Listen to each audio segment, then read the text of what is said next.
The Oklahoma sun beat down mercilessly on the cracked soil of Crawford family farm, turning the earth into a patchwork of dust and broken dreams.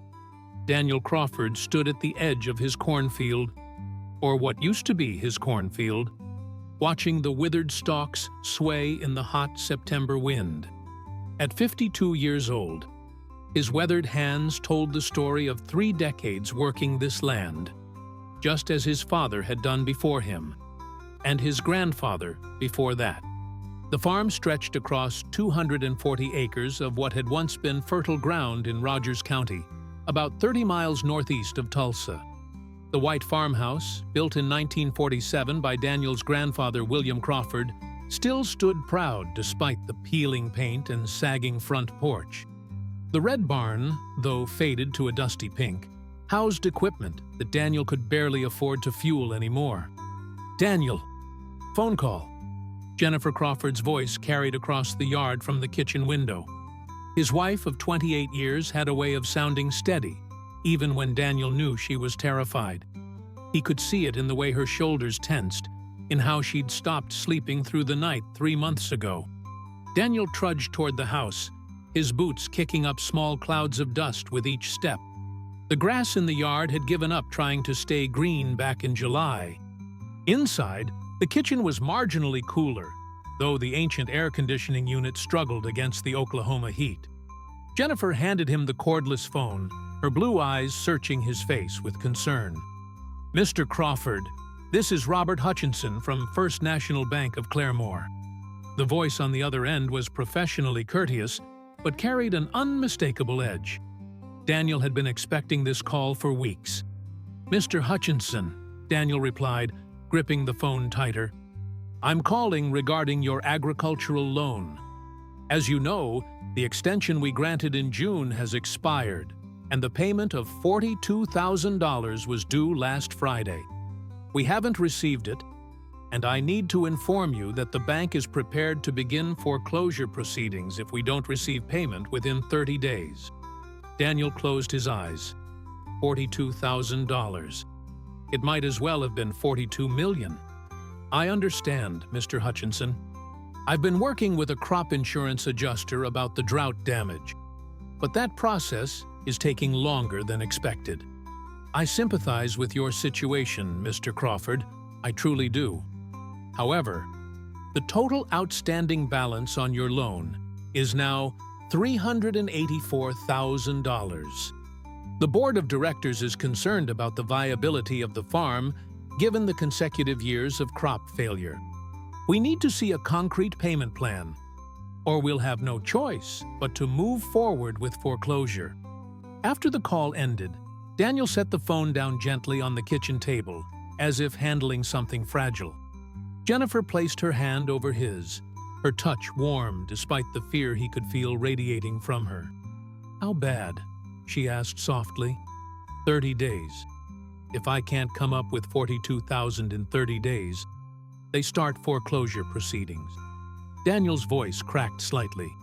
"Jennifer, I don't know what else to do. I've cut every expense I can think of. We haven't bought new clothes in 2 years. We're eating from the garden. I've sold off every piece of equipment I can spare. The drought killed 80% of the corn, and what the drought didn't kill, the army worms finished off." Jennifer squeezed his hand. "We'll figure something out. We always do." But Daniel could see the doubt in her eyes. They'd been figuring it out for 3 years now, ever since the drought began. Each year, they'd planted with hope, prayed for rain, and watched their crops wither. The insurance covered some losses, but never enough.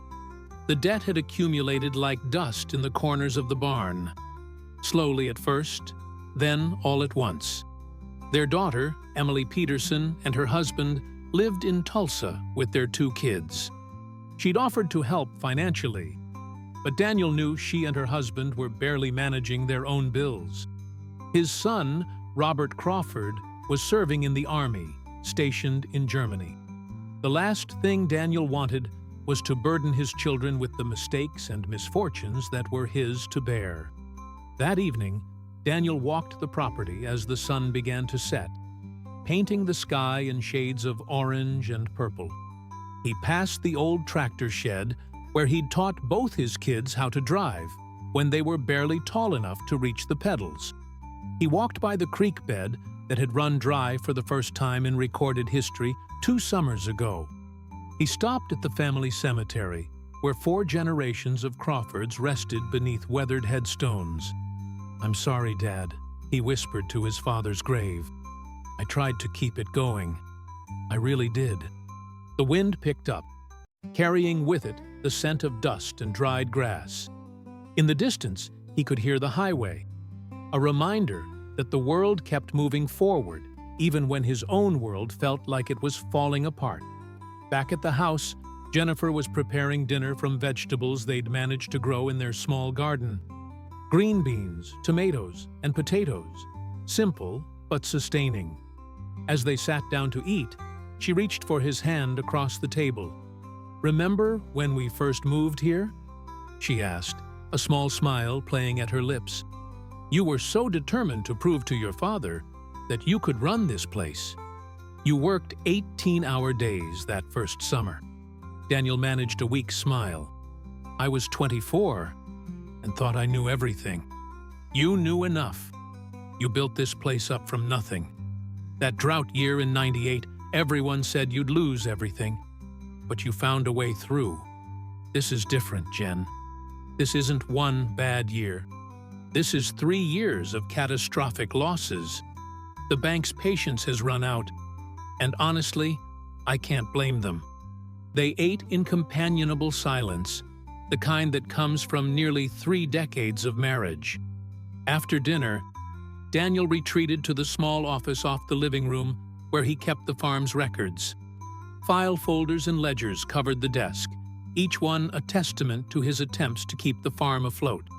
He pulled out a worn photograph from the desk drawer.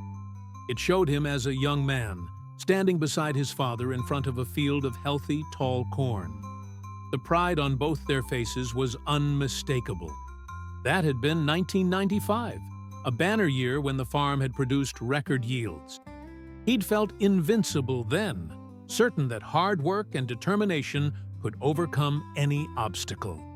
As darkness fell over the farm, Daniel remained at the desk, calculator in hand, running numbers that refused to add up no matter how many times he tried. Outside, the Oklahoma night was alive with cricket songs and the distant howl of coyotes. The sounds that had comforted him his entire life now felt like a eulogy for a way of life that was slipping through his fingers like the dust that covered his fields. Jennifer appeared in the doorway around midnight, wearing her faded blue nightgown. "Come to bed, honey. The numbers will still be there tomorrow." "I just need a few more minutes," Daniel replied, though they both knew he'd be there for hours yet. She walked over and kissed the top of his head. "We're going to get through this together, whatever happens.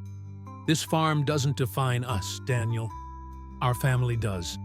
But as Jennifer returned to bed, Daniel couldn't shake the feeling that losing the farm would be like losing a piece of his soul.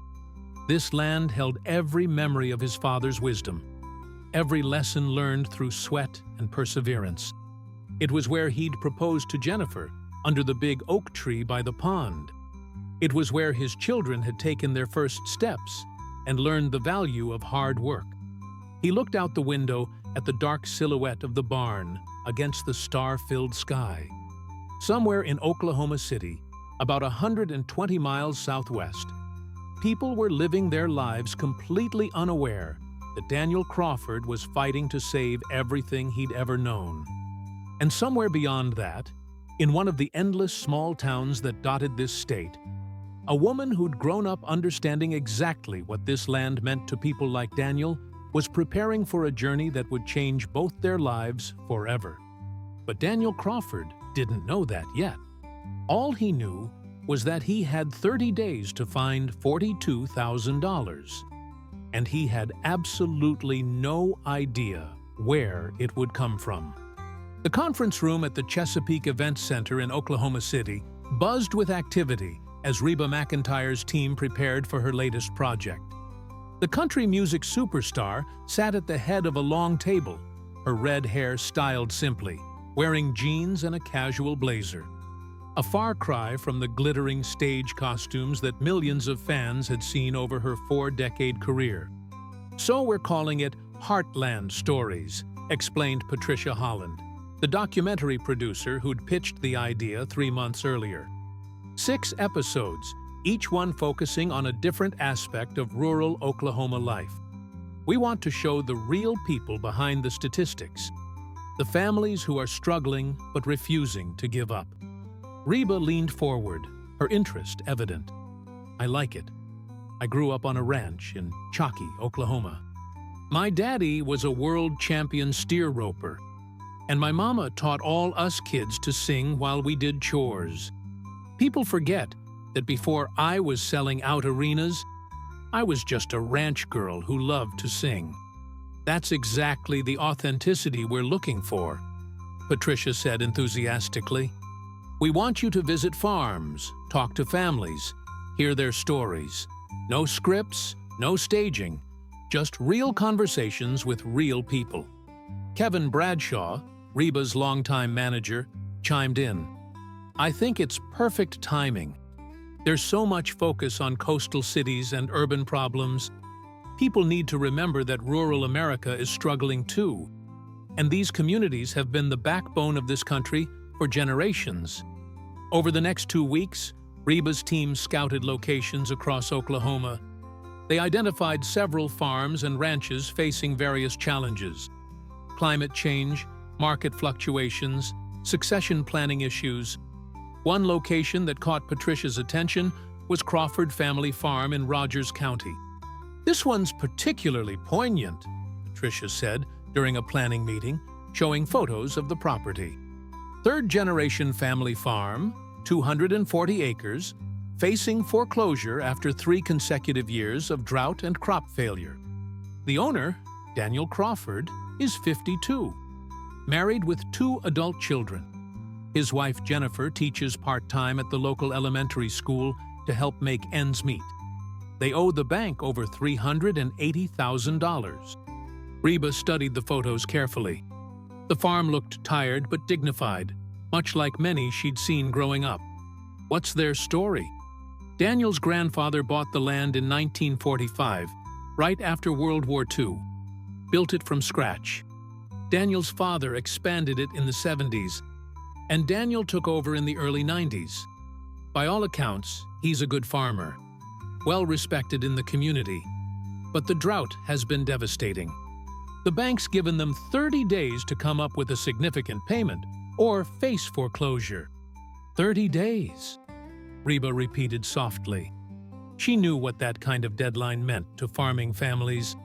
The constant stress, the sleepless nights, the feeling of letting down generations of ancestors who'd worked the same land.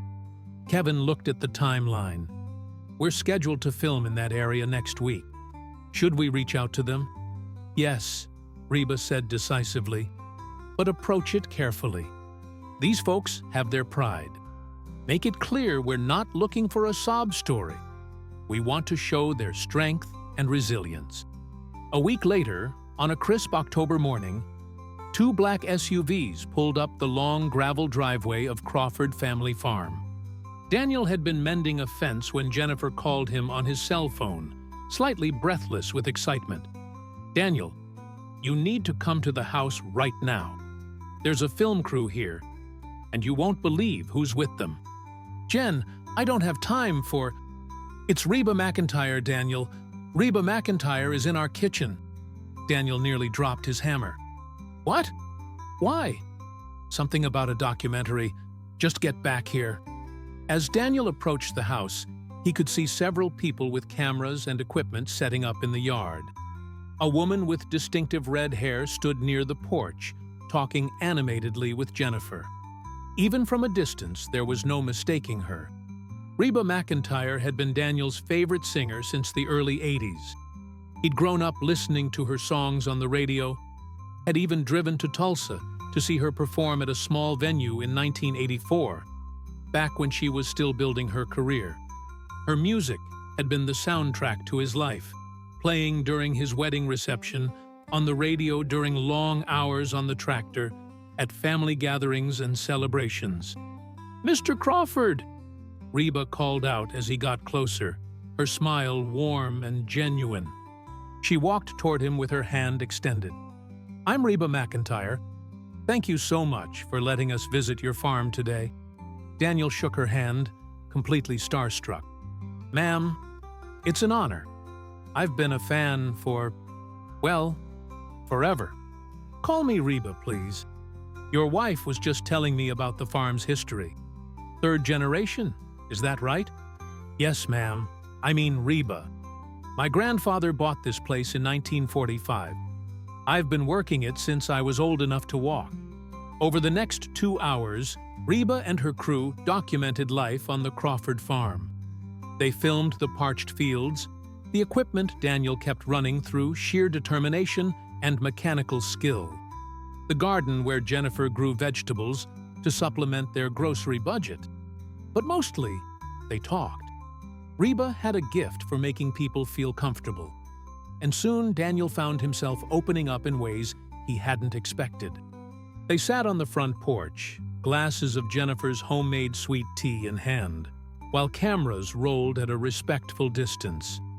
"The hardest part isn't the financial stress, though that's crushing," Daniel admitted.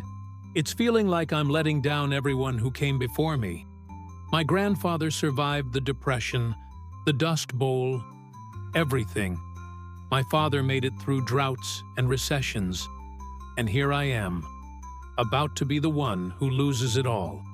Reba's expression was empathetic. "My daddy used to say that we can't control the weather or the markets. We can only control our effort and our character.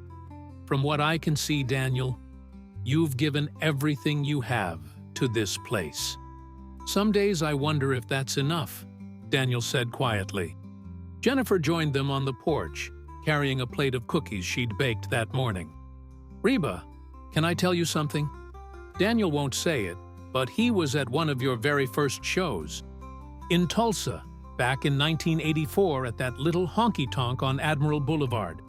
Reba's eyes lit up. "The Blue Moon Saloon? I remember that place. There were maybe 80 people in the audience that night." "I was one of them," Daniel confirmed, a smile crossing his weathered face. "You sang How Blue, Whoever's in New England, and finished with Sunday Kind of Love. I'd just proposed to Jennifer that spring, and we were planning our wedding. Your music was on our list for the reception." "Which songs did you use?" Reba asked, genuinely interested. "The Greatest Man I Never Knew for my father-daughter dance with Emily. And Jennifer and I danced to Forever Love," Jennifer said. "Your music has been part of every important moment in our lives." Reba was quiet for a moment, touched by their story. "That's what makes country music special, isn't it? It's not just entertainment. It's part of people's lives, their memories, their families." As the afternoon wore on, the crew captured more footage of the farm. Reba insisted on walking through the fields with Daniel, asking questions about farming techniques, crop rotation, and the specific challenges posed by the prolonged drought. Her questions weren't superficial.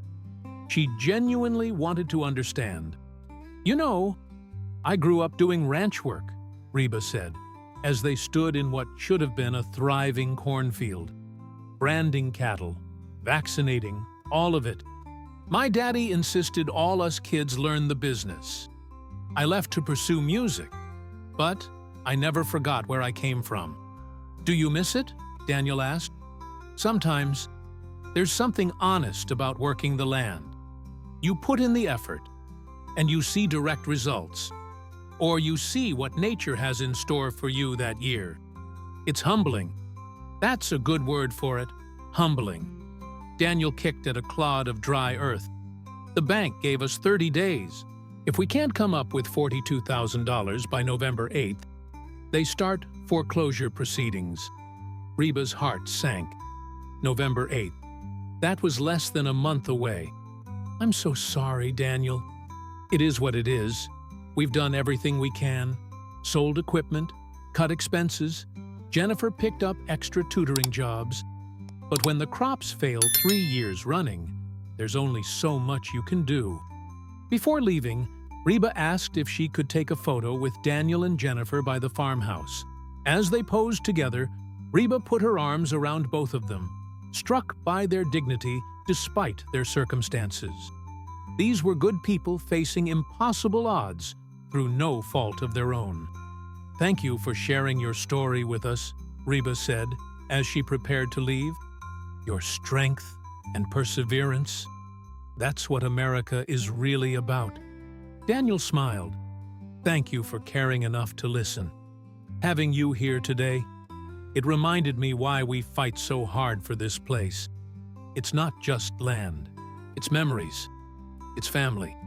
It's who we are." As the SUVs pulled away, Jennifer and Daniel stood in the yard, watching until they disappeared down the road. "That was surreal," Jennifer said. "It was," Daniel agreed. "She's exactly like you'd hope she'd be. Kind, genuine, down to earth." That evening, as Daniel returned to his office and the reality of his financial situation, he felt slightly lighter. The visit from Reba had reminded him that his struggle mattered, that farming families like his were important to the fabric of America. It didn't solve his problems, but it gave him a small measure of comfort. What Daniel didn't know was that the visit had affected Reba just as deeply. Back in her hotel room in Oklahoma City that night, she sat with Patricia and Kevin, unable to stop thinking about the Crawford family. "We need to do something," Reba said firmly. "This isn't just about documenting their story. We need to help them." Patricia looked uncertain. "Reba, we can't intervene in every situation we encounter. We're journalists documenting reality."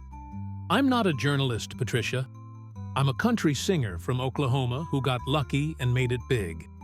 But I never forgot that it was people like Daniel Crawford who showed up to those tiny venues when I was nobody. He was there at the Blue Moon Saloon in 1984, probably paid $5 for a ticket, and believed in my music when I was just starting out." Kevin leaned forward. "What are you thinking?" Reba's expression was determined. "I'm thinking we find a way to save that farm." The next morning, Reba McEntire sat in her suite at the Ambassador Hotel in Oklahoma City, her laptop open, surrounded by legal pads filled with notes. She'd barely slept, her mind racing with possibilities and plans. Kevin and Patricia joined her for breakfast, both aware that when Reba set her mind to something, resistance was futile. "Okay, let's be practical about this," Kevin began, spreading cream cheese on a bagel. "The Crawford family owes $384,000 to First National Bank of Claremore. The immediate crisis is the $42,000 payment due by November 8th. If we're going to help, we need to understand the full picture." Reba nodded, making notes. "I want to do this quietly. Daniel and Jennifer are proud people. If they think this is charity, they might refuse. We need to be strategic." Patricia, who'd been researching throughout the night, pulled out her tablet. "I made some calls. I have a contact at First National. The Crawford account is held by a Robert Hutchinson, senior loan officer. He's apparently not unsympathetic. He's extended the deadline twice already. But the bank's board is pushing for resolution. Can we meet with him?" Reba asked. "I can arrange it, but you have to understand the position he's in. Banks have fiduciary responsibilities. They can't just forgive loans based on personal sympathy." Reba understood that. She'd been in the entertainment industry long enough to know that business was business, even when people's lives hung in the balance.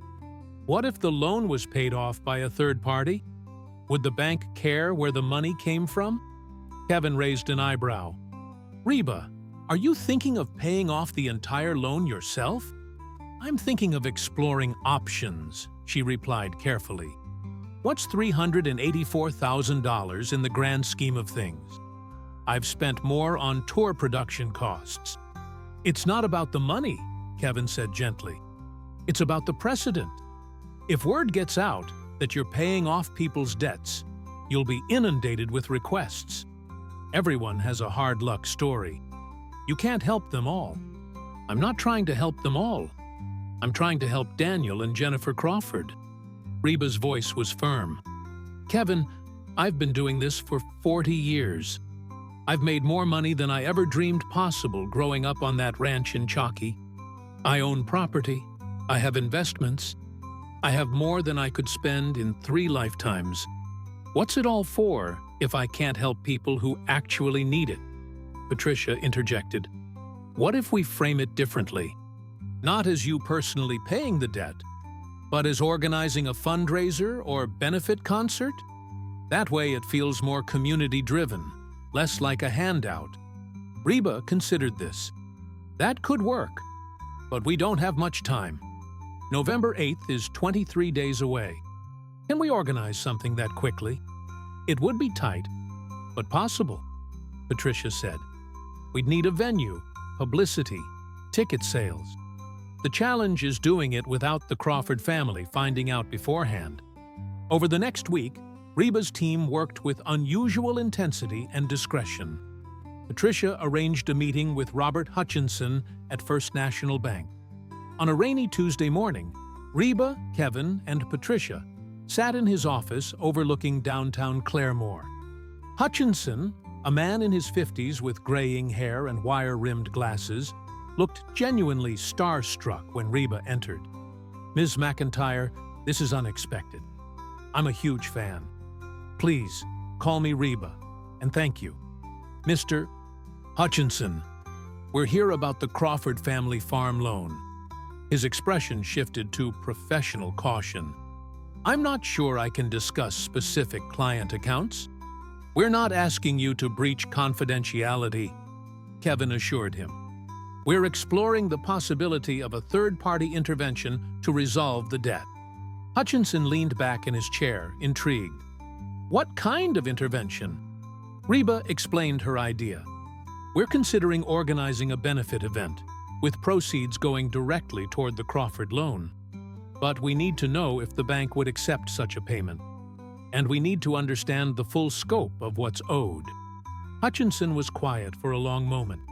"Off the record, I've been dreading the Crawford foreclosure. Daniel is a good man, a smart farmer who got hit by circumstances beyond his control.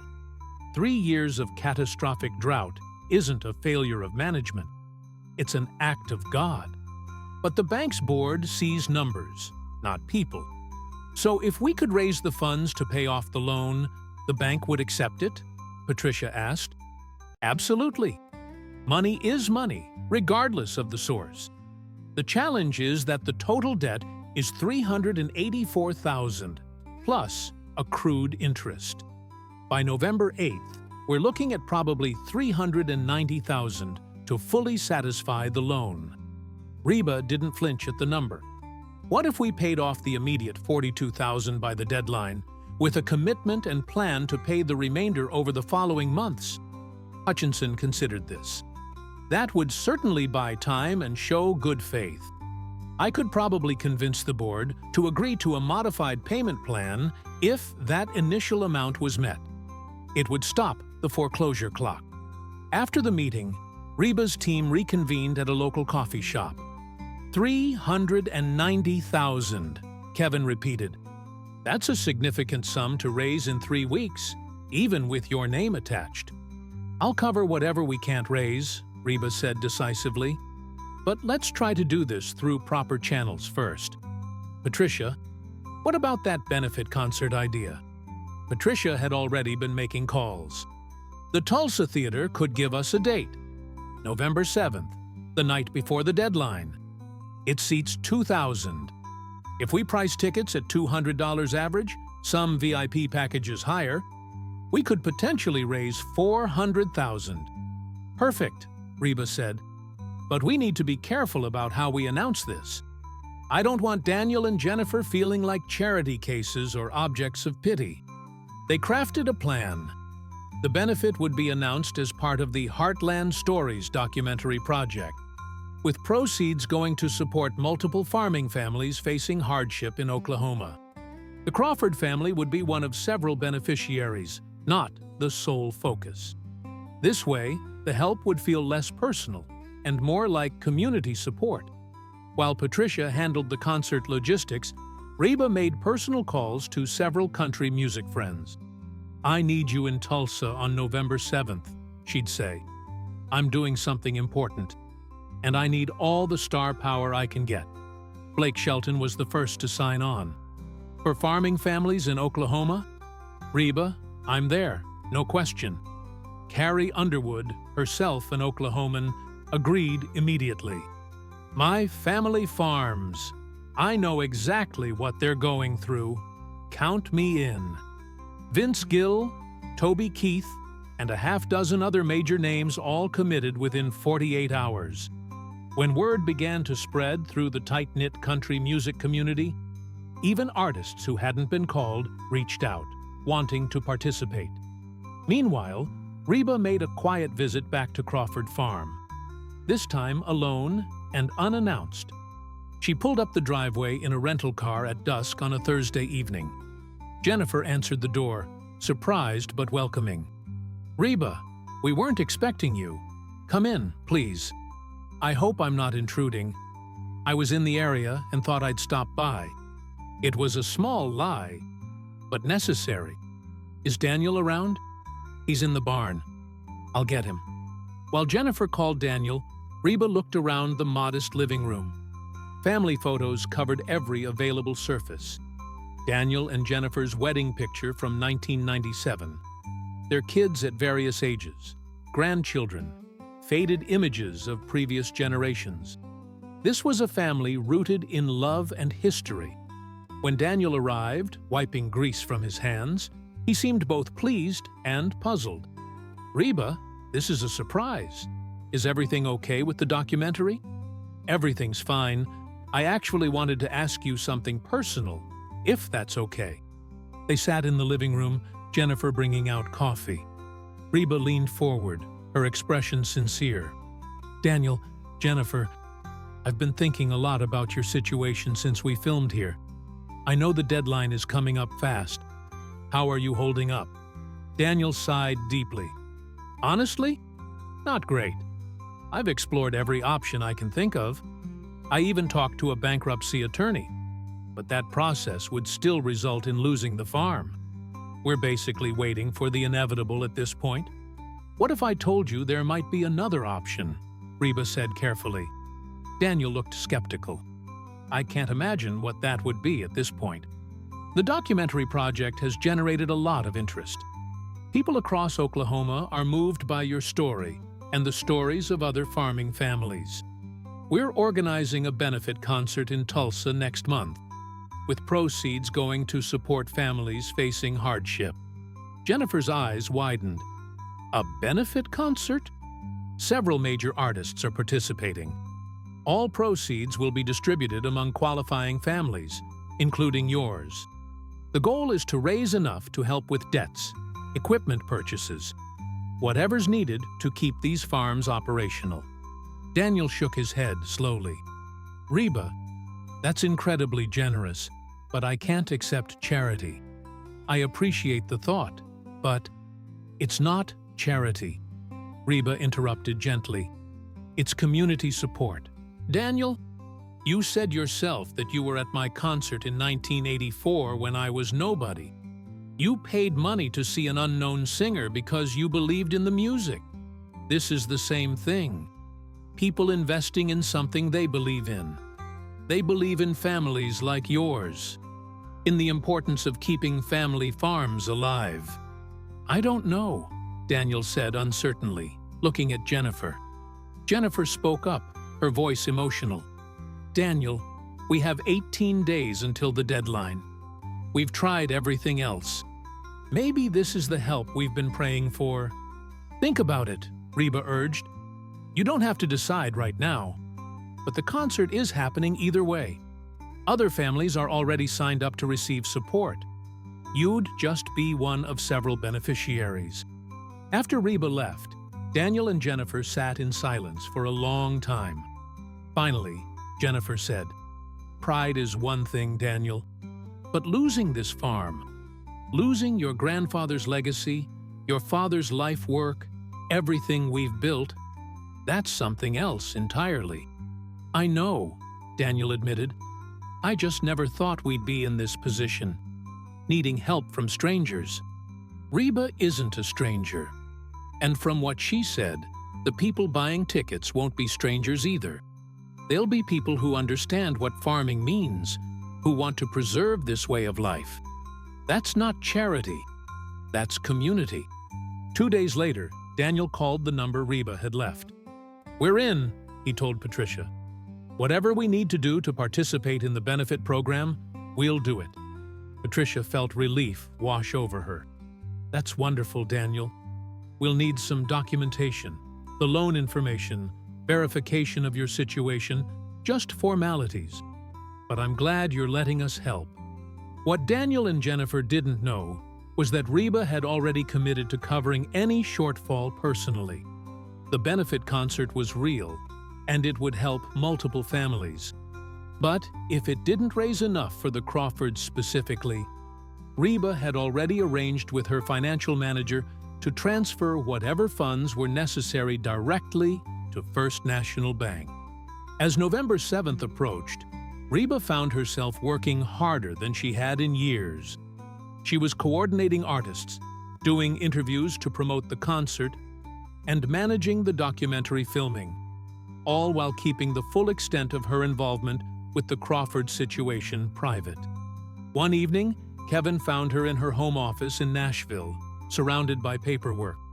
"You know," he said gently, "most people would just write a check and be done with it."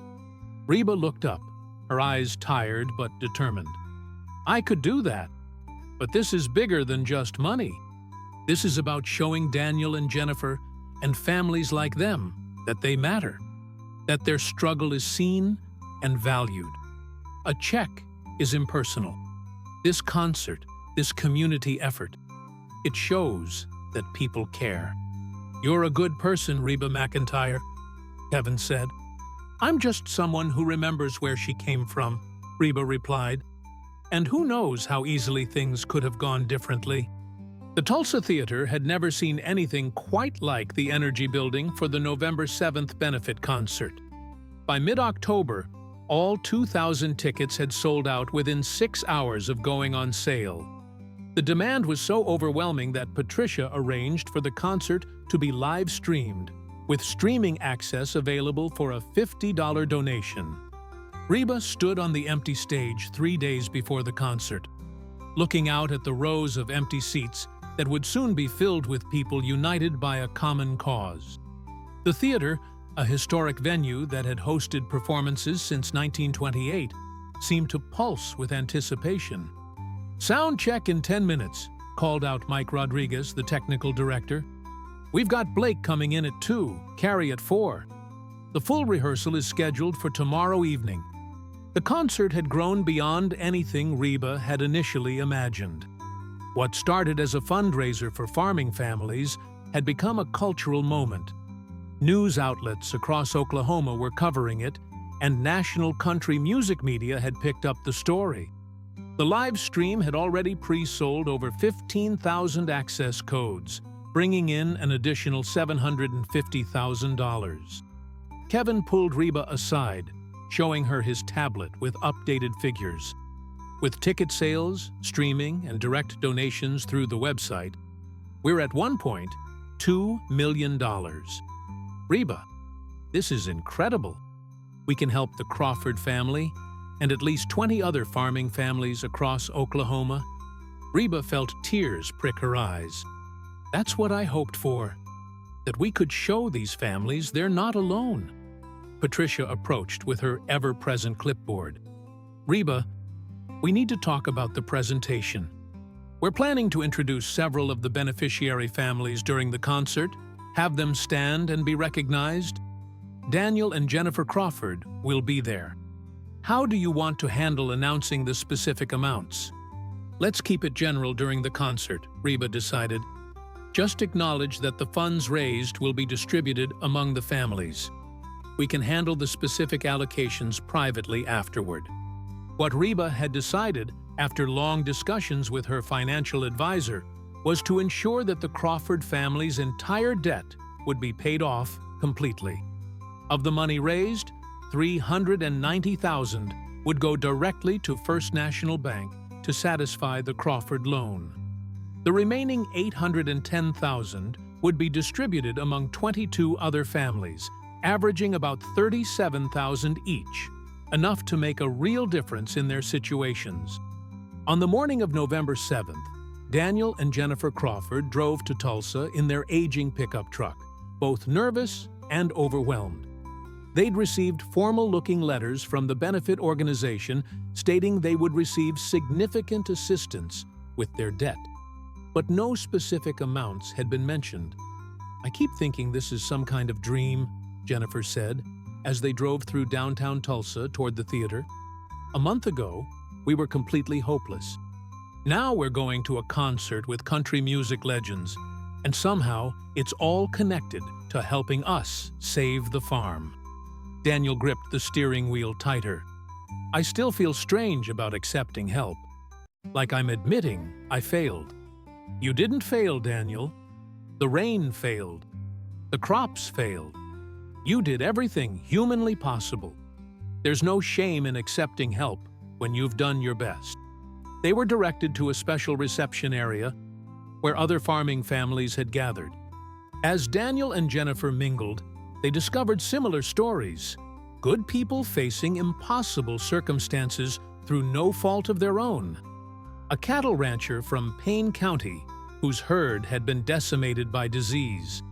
A wheat farmer from Garfield County, struggling with market prices that hadn't increased in 15 years, while costs had doubled. A young couple trying to take over a family dairy operation, but drowning in equipment debt. Reba made a point of greeting each family personally before the concert. When she reached Daniel and Jennifer, she hugged them both warmly. "I'm so glad you're here. Tonight is special because of families like yours." "We still can't quite believe this is happening," Daniel admitted. "Believe it," Reba said with a smile. "And enjoy the show." As the theater filled with concert-goers, the energy was palpable. The audience wasn't typical concert-goers looking for entertainment. They were Oklahomans who understood rural struggles, who had their own connections to farming and ranching, who wanted to be part of something meaningful. The concert opened with a video montage from the Heartland Stories documentary, featuring clips from the Crawford farm and other properties. Daniel saw himself on the massive screens flanking the stage, talking about his grandfather building the farm from scratch. Jennifer squeezed his hand as the audience applauded. Reba took the stage to thunderous applause, looking stunning in a sequined jacket and jeans, the perfect blend of glamour and down-home authenticity. "Good evening, Oklahoma," she called out.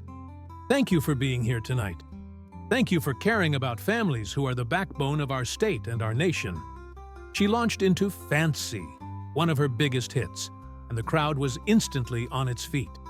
The concert flowed seamlessly from one artist to the next. Blake Shelton performed "God Gave Me You" and dedicated it to farming families. Carrie Underwood brought the house down with "Something in the Water." Vince Gill's guitar work on "When I Call Your Name" left the audience in reverent silence. Between performances, Reba shared stories from the documentary. She talked about the challenges facing rural America, not with pity, but with respect and admiration for the resilience of farming families.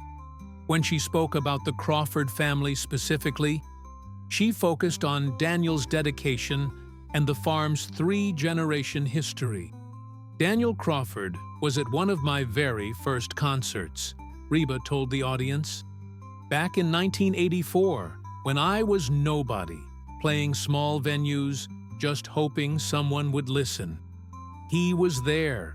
He believed in the music before anyone else did. Tonight, we're returning that faith. We're showing him and 23 other families that Oklahoma believes in them. The families being honored were invited to stand, and the theater erupted in applause that lasted several minutes. Daniel stood reluctantly, uncomfortable with the attention, but as he looked around at the sea of standing, applauding people, something shifted inside him. These weren't people pitying him. They were people supporting him, celebrating him, honoring the work he and his fellow farmers did every day. Jennifer was openly crying, and she wasn't alone. Throughout the theater, people were emotional, connected to something larger than themselves. The finale was extraordinary. All the performing artists joined Reba on stage for a collaborative performance of "Because You Loved Me." As the final notes faded, Reba stepped forward to the microphone one last time. "Tonight, we raised over $1.2 million, she announced, and the crowd went wild. "This money will be distributed among the families we've honored tonight. But more than the money, I hope we've shown something important. That when we come together as a community, there's nothing we can't accomplish." After the concert, there was a private reception for the beneficiary families and major donors. Robert Hutchinson from First National Bank was there, along with representatives from other banks and the Oklahoma Department of Agriculture. Daniel and Jennifer found themselves in surreal conversations with celebrities and business leaders, all expressing genuine admiration for their perseverance. Reba pulled Daniel aside during the reception. "Can we talk privately for just a minute?" They stepped into a quiet hallway off the main reception area. Reba took an envelope from her jacket pocket and handed it to Daniel. "Before you open that, I want you to know something. What I'm about to tell you stays between us. Understood?" Daniel nodded, confused. The benefit concert raised enough money to help all 24 families significantly. But your situation was the most urgent, with that November 8th deadline. So I worked with Mr. Hutchinson at First National, and we've arranged something specific for you. Daniel opened the envelope with shaking hands. Inside was a letter from First National Bank stating that the Crawford family farm loan had been paid in full, effective immediately. The total payoff amount, $390,000. The balance, $0. Daniel stared at the paper, unable to speak. His eyes filled with tears as the reality sank in. 3 years of crushing anxiety, sleepless nights, the constant weight of possibly losing everything. It was over. Completely over. "I don't understand," he finally managed. "The letter says, paid in full." "All of it?" "All of it," Reba confirmed gently. "The concert raised more than enough. Your loan is completely satisfied. The farm is saved, Daniel. You can plant next season without that debt hanging over you." Daniel's legs seemed to give out, and he sat down heavily on a nearby bench. Jennifer, seeing him through the doorway, rushed over. "Daniel, what's wrong?" He handed her the letter wordlessly. She read it twice, 3 times, as if the words might change. Then she looked at Reba with an expression of disbelief and overwhelming gratitude. "How?" Jennifer whispered. "The community came together," Reba said simply. "People who believe in what you represent, what farming families represent. People who understand that saving a family farm is about more than economics. It's about preserving a way of life, honoring hard work, protecting the land for future generations." Jennifer was crying openly now, and Daniel pulled her into his arms. Both of them were overwhelmed with emotions they couldn't fully articulate. Relief, gratitude, disbelief, joy. Reba gave them a moment, then said softly, "There's one more thing. The concert didn't just pay off your loan. We've also set aside $50,000 for operational costs, seed, equipment repairs, whatever you need for next season. You're getting a fresh start, Daniel, a real chance to rebuild without the weight of that debt." Daniel looked up at her. tears streaming down his weathered face. "Why? Why would you do all this for us?" "Because you were there when I needed support," Reba replied. "Because your family represents everything good about rural America. Because sometimes, when life knocks you down through no fault of your own, you deserve someone to help you back up." She paused, then added, "And because I could. I've been blessed beyond measure in my life. And if I can't use those blessings to help good people, then what's it all for?" Later that night, as Daniel and Jennifer drove home through the dark Oklahoma countryside, they were mostly silent, both processing what had happened. The farm that had seemed lost forever was now secure. The debt that had been slowly destroying them was gone. They had a real future again. "Daniel," Jennifer said as they turned onto their long driveway, "do you realize what this means? We can plant a full crop next spring. We can fix the irrigation system. We can actually plan for the future, instead of just surviving day to day." "I know," Daniel said quietly. "I just wish I could properly thank everyone who made this possible." "You can," Jennifer replied. "You can keep farming. You can prove that their faith in you was justified. You can build this place back up and maybe, someday, pass it on to our grandchildren. That's the thank you they want." As they pulled up to the farmhouse, the porch light glowing warmly in the darkness, Daniel felt something he hadn't felt in 3 years. Hope. Real, tangible hope for the future. 3 months later, on a crisp February morning, Crawford Family Farm looked different, not dramatically transformed. The same buildings stood in the same places. The same fields spread out toward the horizon, but there was a quality of renewal in the air, a sense of possibility that had been absent for years. Daniel stood in the machine shed, performing maintenance on his tractor. The $50,000 in operational funds had allowed him to purchase a used but reliable combine, repair his irrigation system, and buy quality seed for the spring planting. More importantly, it had allowed him to hire back Jimmy Garrison, a local farmhand he'd been forced to let go 2 years earlier. "Mr. Crawford," Jimmy called from across the yard, "you've got visitors coming up the drive." Daniel wiped his hands on a rag and walked out into the winter sunshine. A black SUV was pulling up to the house, and even from a distance, he recognized it as similar to the ones that had brought Reba's film crew the previous October. His heart rate increased. They'd stayed in occasional contact with Patricia and the documentary team, but he hadn't expected another visit. Reba stepped out of the SUV, bundled in a heavy coat against the Oklahoma winter chill, her red hair bright against the gray sky. She wasn't alone. Patricia was with her, along with a camera crew. Jennifer emerged from the house, where she'd been baking bread. "Reba, what a wonderful surprise." "I hope we're not intruding," Reba said, embracing Jennifer warmly. "We're doing follow-up filming for the documentary. The series is almost complete, and we wanted to check in on everyone we featured. See how they're doing now." Daniel joined them, shaking Reba's hand. "You're always welcome here. You saved our lives. You can visit anytime you want." They gathered in the living room, the camera crew setting up discreetly in the corner. It was less formal than the first visit, more like old friends catching up. Reba wanted to know everything: how the winter had been, what their plans were for spring planting, how they were adjusting to life without the crushing debt. "It's strange," Daniel admitted. "I wake up some mornings and panic for a moment, thinking about the deadline, about losing the farm. Then I remember it's over. The debt is gone. We're actually going to be okay."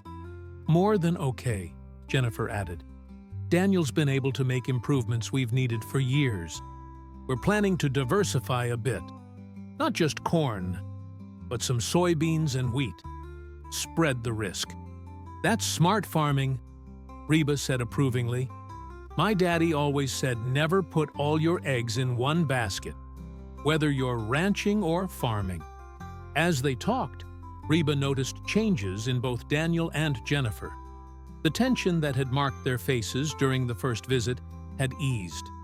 They looked younger, lighter, as if a physical weight had been lifted from their shoulders. "I want to ask you something personal," Reba said during a lull in conversation. "When the loan was paid off, when you realized the farm was saved, what was that moment like?" Daniel was quiet for a long moment, gathering his thoughts. It was like being underwater for so long that you'd forgotten what air felt like. Then, suddenly, breaking the surface and taking that first breath. Relief doesn't even begin to describe it. It was like getting my life back, getting my hope back. Jennifer wiped away tears. I could sleep again. For the first time in 3 years, I didn't lie awake at night worrying about losing everything. I didn't watch Daniel working himself to exhaustion and feel helpless.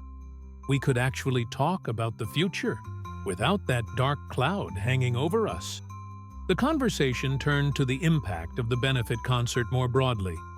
Patricia shared that all 24 families had received significant assistance.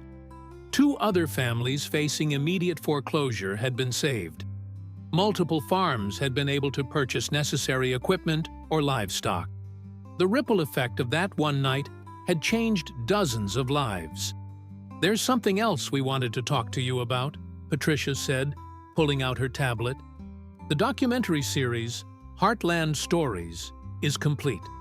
6 episodes profiling different aspects of rural Oklahoma life. Your story is featured prominently in episode 4. She showed them a rough cut of the episode. Daniel and Jennifer watched themselves on the small screen. The initial filming when they'd been desperate, the benefit concert, and now this follow-up. The editing was masterful, showing not just their struggle but their dignity, resilience, and ultimate triumph. "The series premieres next month on PBS," Patricia explained. But more than that, it sparked a national conversation about the challenges facing American farmers. "We've had inquiries from other states wanting to organize similar benefit concerts. The model you helped create is spreading." Reba leaned forward. "That's actually why we're here today. We wanted to ask if you'd be willing to participate in a special event we're planning. A 6-month reunion concert in Tulsa, featuring the families who were helped by the original benefit. It would be a celebration and an opportunity to inspire other communities to support their local farmers." Daniel and Jennifer exchanged glances. The attention still made Daniel uncomfortable, but he understood the value of using their story to help others. "Will there be as many people as last time?" Daniel asked. "Probably more," Reba admitted. "The first concert struck a chord. People are hungry for stories about communities coming together to help each other. Your willingness to share your struggle, to accept help with grace, that's inspired thousands of people." "Then yes," Daniel said firmly. "If our story can help other families, we'll absolutely participate." After the filming concluded, Reba asked if she could walk the property with Daniel, just the 2 of them. They bundled up against the cold and headed out toward the fields. "You know," Reba said as they walked, "I've thought about you and Jennifer often over these past months, about how close you came to losing everything, how easily things could have ended differently." "I think about that too," Daniel replied. "If you hadn't come to film that day, if you hadn't cared enough to organize the benefit concert, we'd be gone.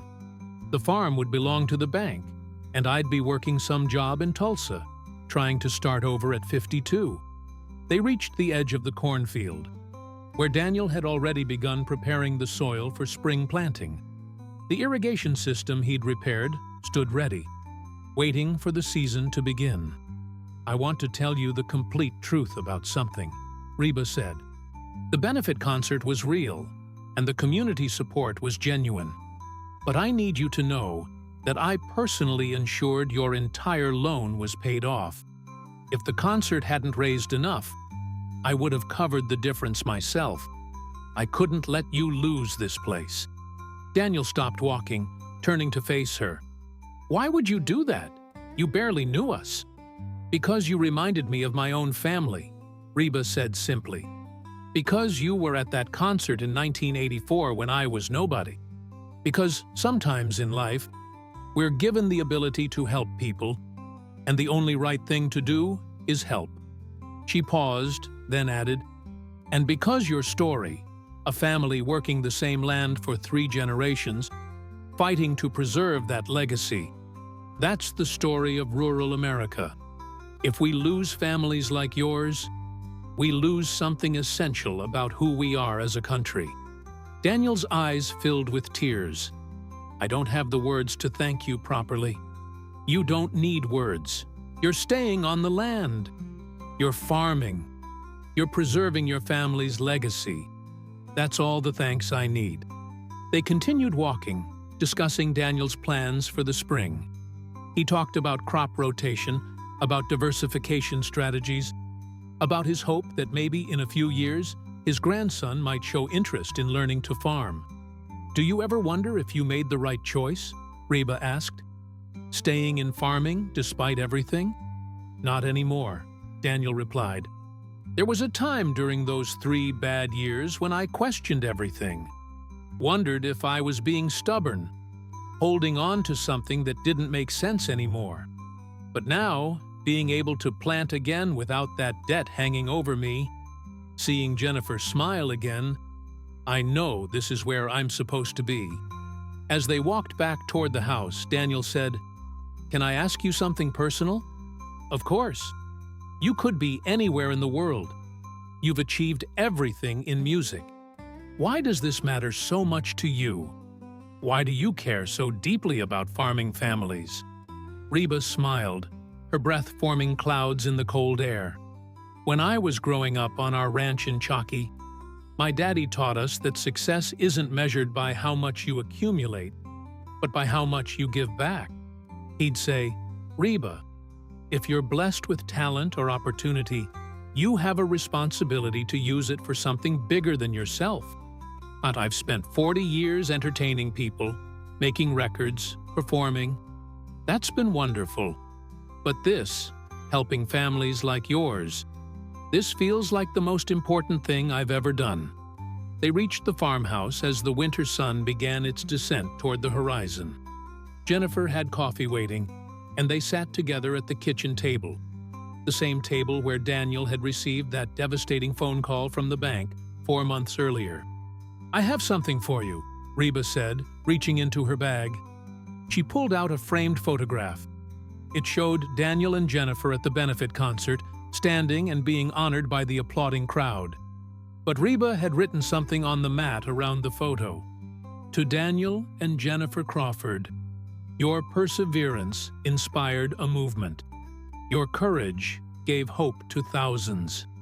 Thank you for reminding us what matters. With love and respect, Reba." Jennifer's hand flew to her mouth. "Reba, this is beautiful. I wanted you to have something to remember that night. Not just as the night your debt was paid, but as the night your community showed you how much you matter."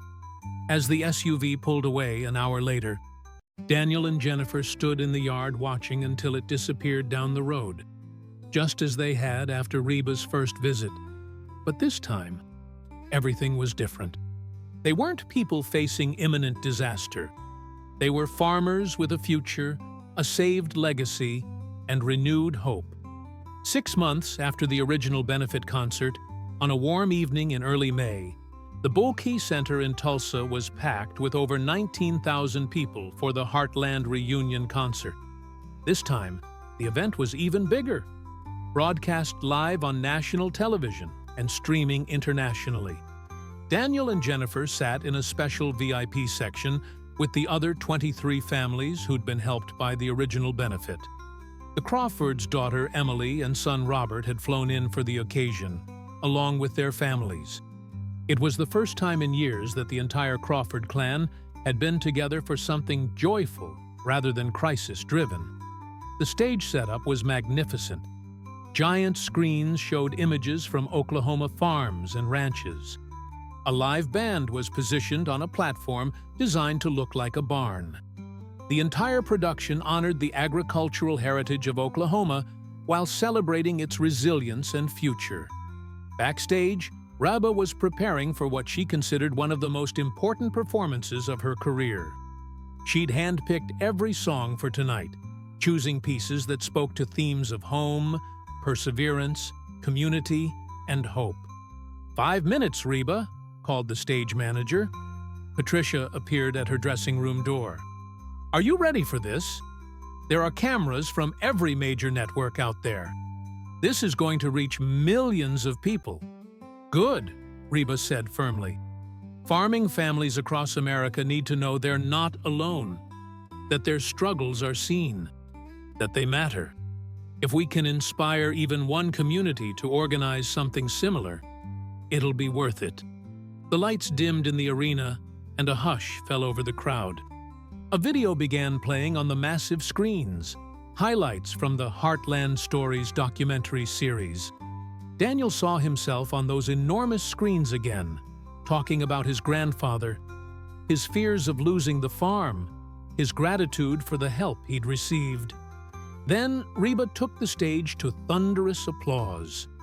She was wearing a stunning outfit, rhinestone-studded jeans, a crimson jacket with embroidered wheat stalks, and her signature red hair perfectly styled. She looked like country music royalty, but when she spoke, her voice was humble and genuine. Good evening, Oklahoma. Good evening, America. She waited for the applause to die down. 6 months ago, we gathered in Tulsa for a benefit concert that changed my life. Not because of the money we raised, though that was significant, but because it reminded all of us, what we're capable of when we come together. She launched into, "Is there life out there?" and the crowd was immediately on their feet. The concert flowed through a carefully crafted set list that told a story. Each song was introduced with a brief mention of one of the beneficiary families and an update on their progress.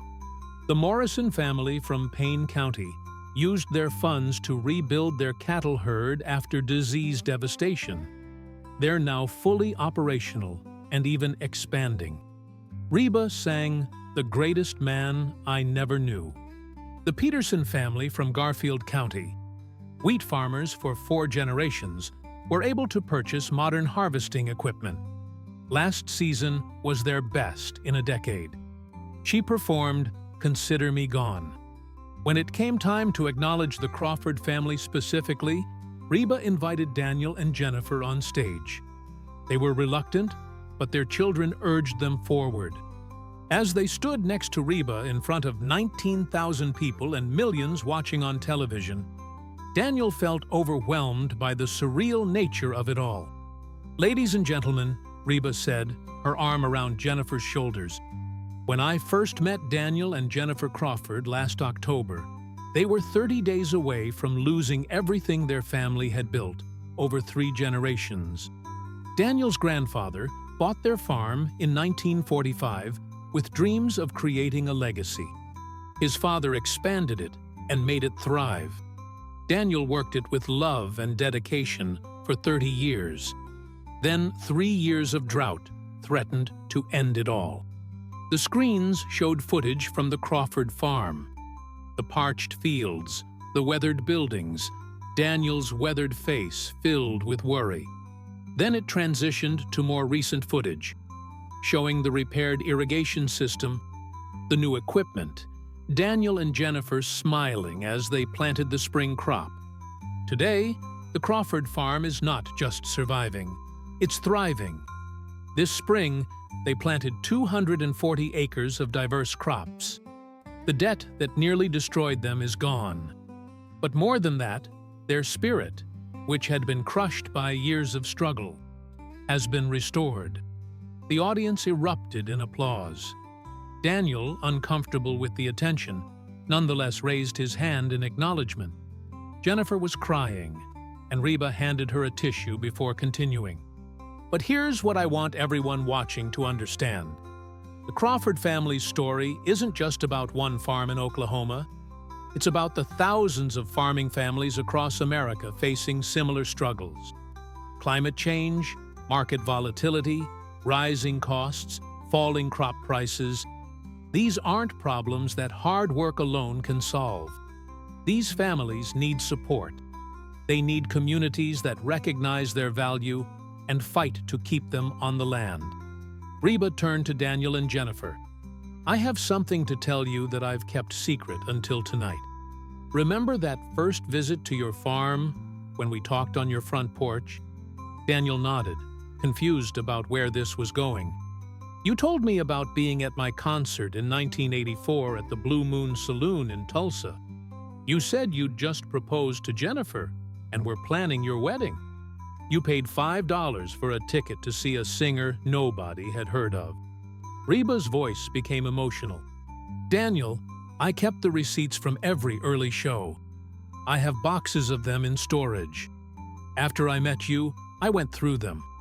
I found the receipts from that 1984 concert. On the massive screens, an image appeared. A faded, yellowed ticket stub from the Blue Moon Saloon, dated June 15, 1984. Ticket number 043. Price $5,000. I can't prove it, Reba continued, but I believe in my heart that this was your ticket. You were there when I was nobody, when I was just a girl with a guitar and a dream. You believed in me before anyone else did. And 39 years later, I got the chance to believe in you when you needed it most. That's not coincidence. That's what community is supposed to be. People supporting each other. Faith circling back. Hope renewing itself. Daniel was openly weeping now, staring at the ticket stub on the screen. I remember that night, he said into the microphone Reba handed him. You sang How Blue, and I thought you were the most talented singer I'd ever heard. I told Jennifer on the way home that you were going to be a star. And you were right, Reba said with a smile. Just like I was right about you. You are going to make that farm thrive again. You're going to pass it on to your grandchildren, and they'll tell stories about the time their grandfather almost lost everything, but held on through sheer determination and the support of a community that refused to let him fail. The moment was so powerful that the entire arena seemed to hold its breath. Then, the applause began. Not just clapping, but a standing ovation that lasted several minutes. People weren't just applauding Daniel and Jennifer. They were applauding the idea of community, the power of compassion, the possibility of hope. As Daniel and Jennifer returned to their seats, Emily hugged her father tightly. Dad, I'm so proud of you. Not just for saving the farm, but for having the courage to accept help when you needed it. That was the hardest part, Daniel admitted. Letting go of pride long enough to let people help us. The concert continued with performances from Blake Shelton, Carrie Underwood, Keith Urban, and a dozen other stars. But the emotional centerpiece remained that moment on stage. The revelation about the ticket, the connection between past and present, the circular nature of faith and support. For the finale, all the performing artists joined Reba on stage, along with representatives from all 24 families that had been helped. They sang Lean on Me, and by the final chorus, the entire arena of 19,000 people was singing along. After the concert, there was an intimate gathering in a private reception area. Daniel found himself in conversation with other farmers, sharing strategies and encouragement. The camaraderie was palpable. These were people who understood each other's struggles in ways that outsiders never could.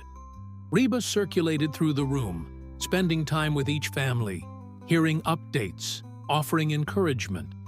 When she reached the Crawfords again, she was accompanied by a distinguished-looking man Daniel didn't recognize.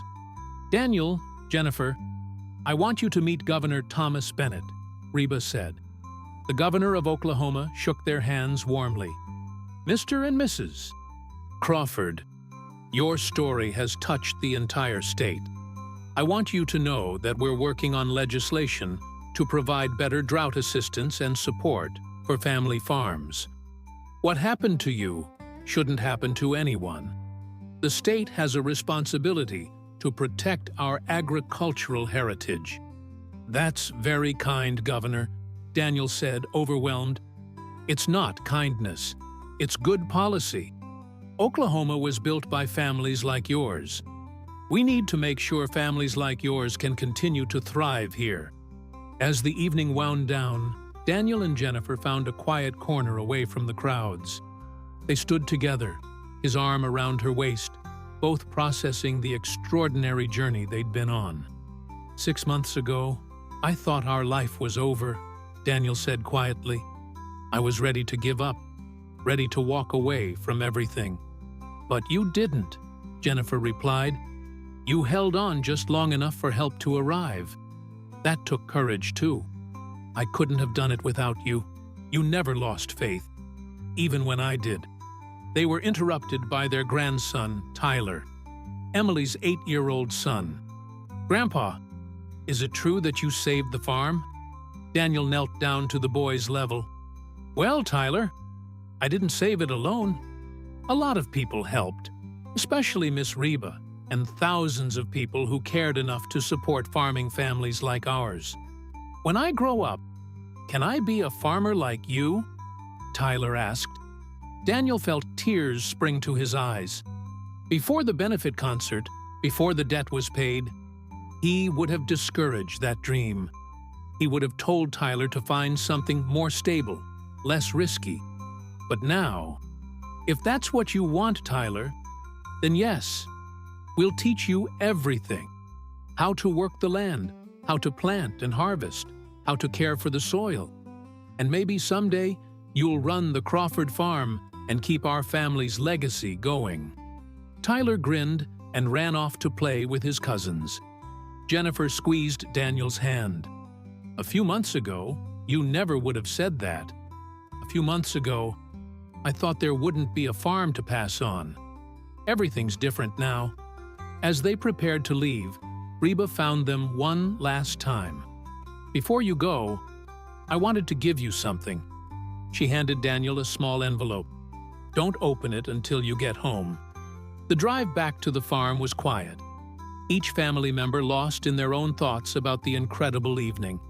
When they finally pulled up to the farmhouse well after midnight, Emily and Robert headed to their childhood bedrooms, while Daniel and Jennifer sat on the front porch, reluctant for the day to end. Daniel opened the envelope Reba had given him. Inside was a handwritten letter on her personal stationery. Dear Daniel and Jennifer, tonight, standing on that stage with you, I felt something I've never felt in 40 years of performing.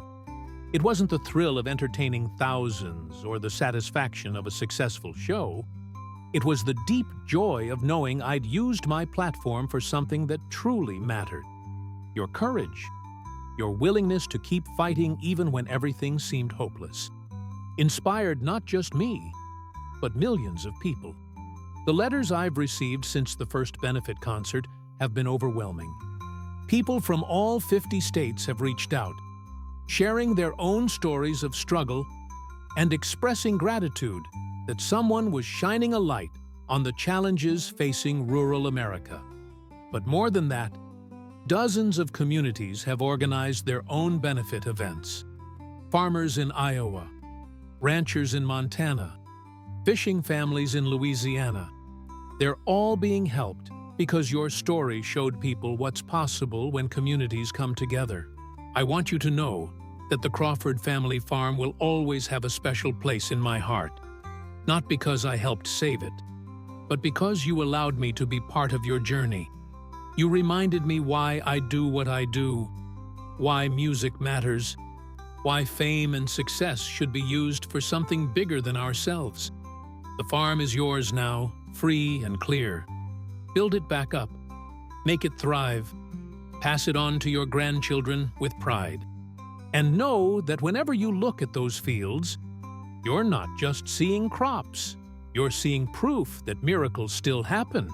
that communities still care, that hope still prevails.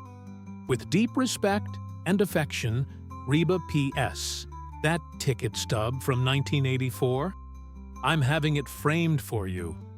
It belongs in the Crawford family home, a reminder that the faith we show in others has a way of coming back to us when we need it most. Daniel read the letter aloud to Jennifer, his voice breaking several times. When he finished, they sat in silence, listening to the familiar night sounds of the farm. Crickets chirping, the breeze rustling through the trees, the distant call of an owl.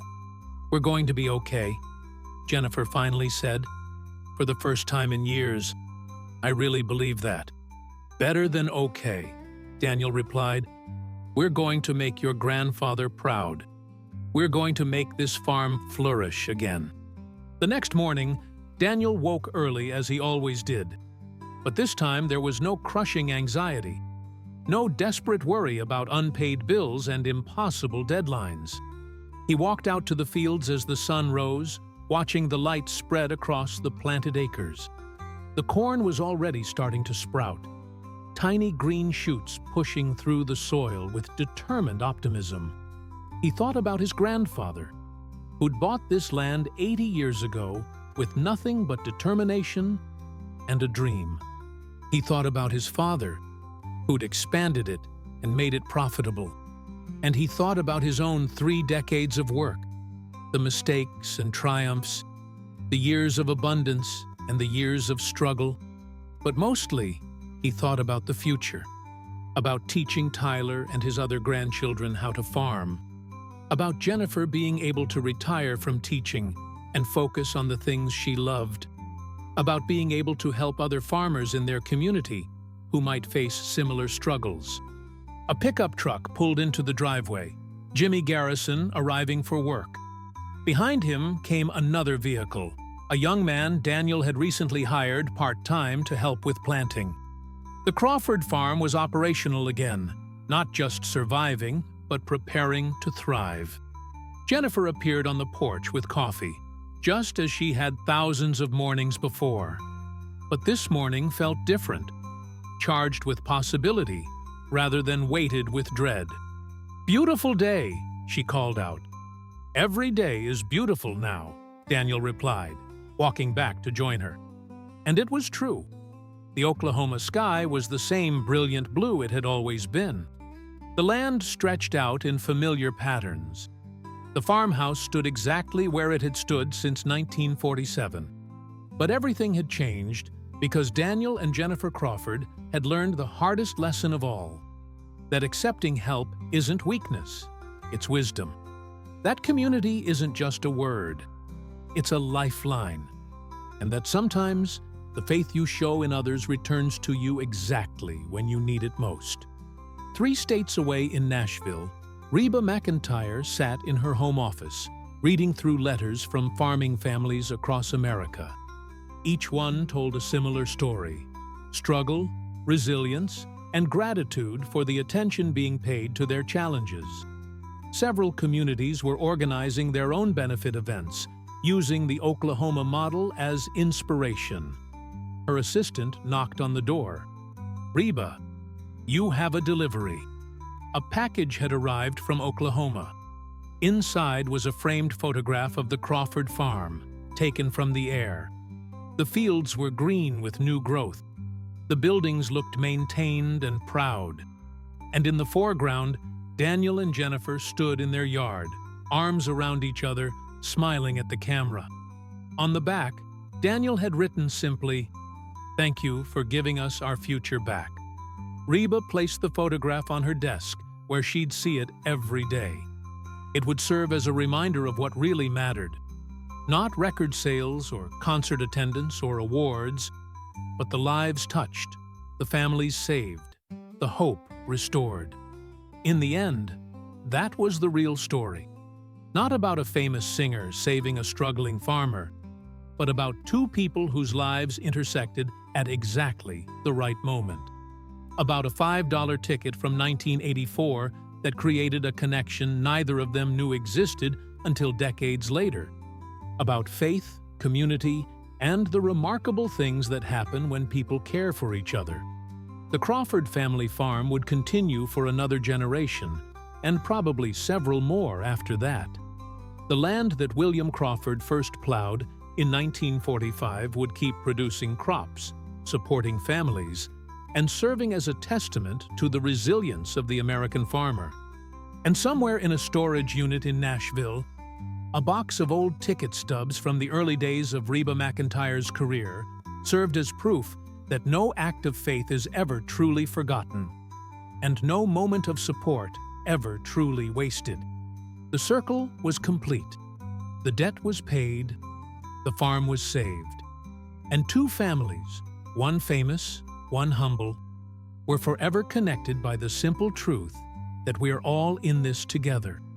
And sometimes, just sometimes, the help we need arrives exactly when we need it most.